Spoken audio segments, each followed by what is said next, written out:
사도신경 해설 31번째 사흔날에 죽은 이들 가운데서 부활하시고 1. 부활의 중요성. 예수 부활은 구원 역사의 중심이고 그리스도교의 뿌리이다.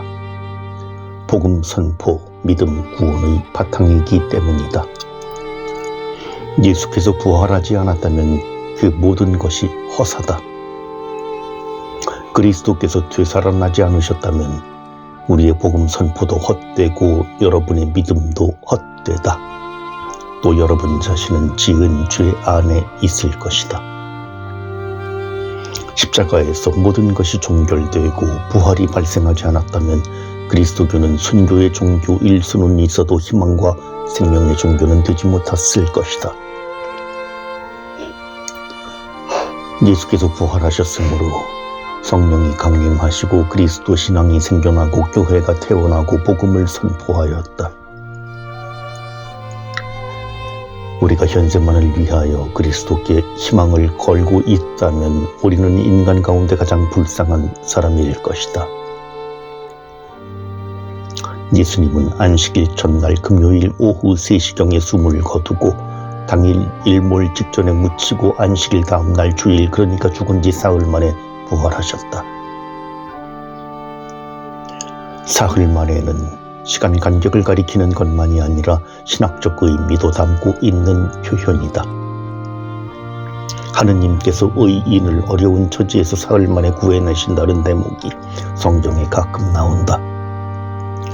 구원을 위한 하느님의 직접 개입은 이른 시일 내에 이루어진다는 믿음의 표현이다.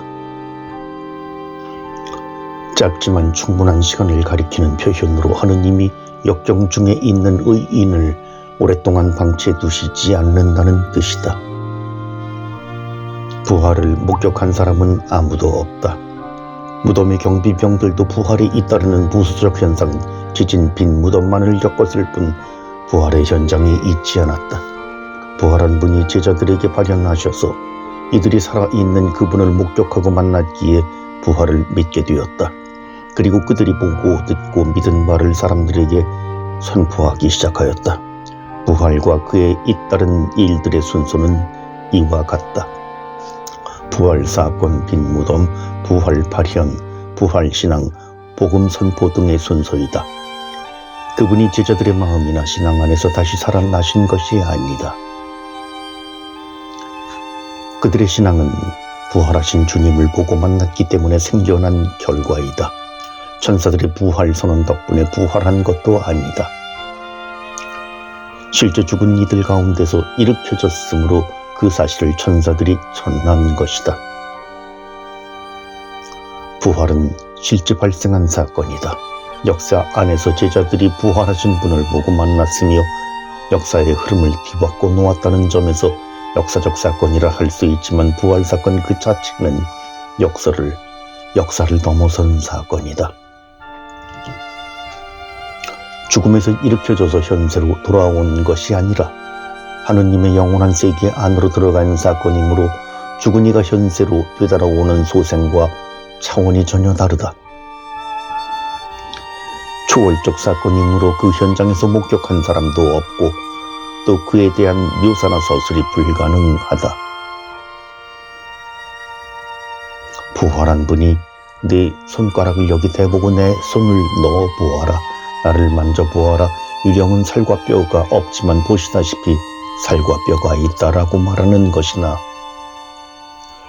제자들과 함께 식탁에 앉아 빵을 떼는 장면 등은 소생이 아니라 육신 부활을 드러내는 것이다. 육신을 포함한 온 존재가 죽음에서 다시 일으켜져서 온 인격체가 하느님의 세계 안에 들어갔음을 나타낸다. 육신 부활은 부활로 인하여 죽기 전의 삶 전부가 흔적도 없이 사라지는 것이 아니라 새롭게 변화된 방식으로 현세와 여전히 교류함을 드러낸다. 부활은 인간이 고안해낸 조작이 아니다. 어찌하여 살아계신 분을 죽은 이들 가운데서 찾고 있느냐? 그분께서는 여기 계시지 않다. 되살아나셨다. 이같이 최초로 부활을 선포하고 소식을 전한 이는 인간이 아니라 천사이다. 이는 부활이 초월적 사건이고 따라서 지상에서 전해진 소식이 아니라 천상에서부터 선포되는 복음임을 가리킨다.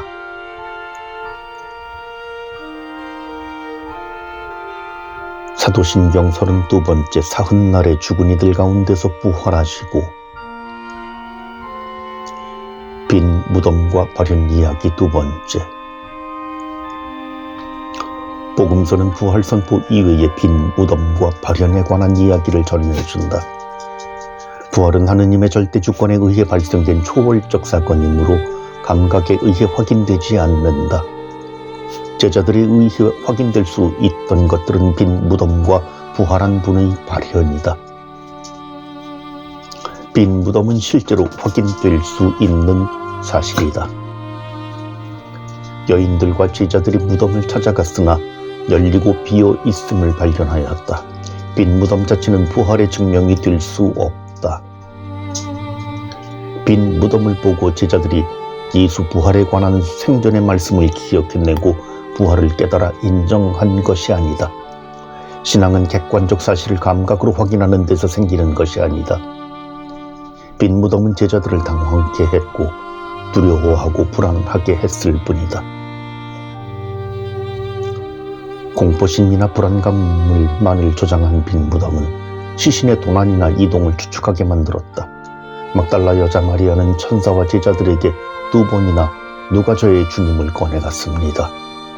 어디에 모셨는지 모르겠습니다. 하고 말했다.